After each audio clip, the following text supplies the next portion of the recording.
আজকে আমরা শিখব ব্যবসায় শুরু করার জাবেদা বা ব্যবসায় শুরু করলে যেই জাবেদাগুলো দেওয়া লাগে। সো এখানে আমরা দেখতে পাচ্ছি যে নগদ 1,00,000 টাকা এবং 10,000 টাকার আসবাবপত্র নিয়ে ব্যবসায় শুরু করা হলো। সো এই যে নগদ 1,00,000 টাকা এবং 10,000 টাকার আসবাবপত্র নিয়ে ব্যবসায় শুরু করেছে, ব্যবসায় শুরু করার জন্য এই প্রাথমিক যে ইনভেস্টমেন্ট বা নগদের যেই 1,00,000 টাকা এবং 10,000 টাকার আসবাবপত্র, এই টাকাগুলো এসেছে কোত্থেকে?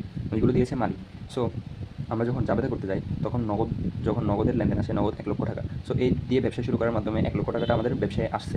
সো এই আসার ফলে আমাদের নগদটা কী হয়েছে? নগদটা বৃদ্ধি পাইছে। নগদ আমাদের জন্য কি? নগদ টাকা আমাদের জন্য সম্পদ। আমাদের সম্পদ যদি ব্যবসায়ে বাড়ে, অবশ্যই ডেবিট হবে। সো আমরা যখন লিখবো, জাবেদা যখন লিখবো, তখন লিখবো নগদান হিসাব ডেবিট সেকশনে বা ডেবিটের যে কলামে আছে ওই কলামে আমরা নগদান হিসাবকে লিপিবদ্ধ করবো। সো নগদ কত টাকা? 1,00,000 টাকা। এরপরে আসে এখন নগদান হিসাব তো আমরা ক্লোজ করলাম যে নগদ টাকা বৃদ্ধি হওয়ার ফলে ব্যবসায়ে সম্পদ বৃদ্ধি পায় এবং সম্পদ বৃদ্ধি পেলে কী হয়? সম্পদ বৃদ্ধি পেলে হয় ডেবিট। এরপর আছে আমাদের সেকেন্ড টার্ম, ওটা হলো 10,000 টাকার আসবাবপত্র।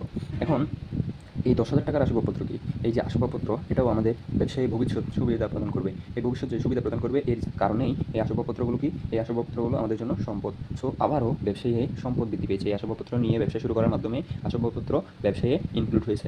এই আসবাবপত্রের বৃদ্ধির ফলে আমাদের সম্পদের পরিমাণ বাড়ছে ব্যবসায়ে। সো আসবাবপত্র হিসাব কী হবে? আসবাবপত্র হিসাবও ডেবিট হবে, কারণ সম্পদ বৃদ্ধি পেলে ডেবিট হয়। হিসাব ডেবিট কত টাকা? 10,000 টাকা।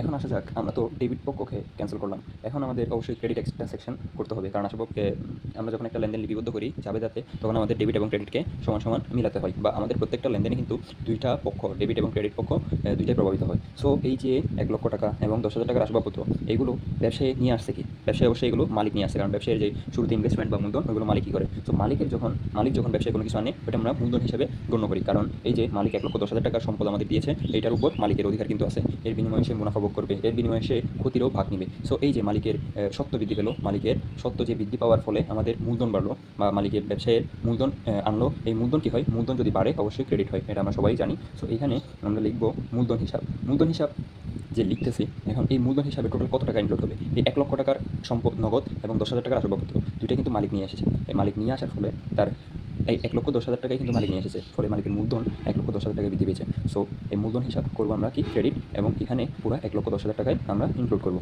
আসসালামু আলাইকুম।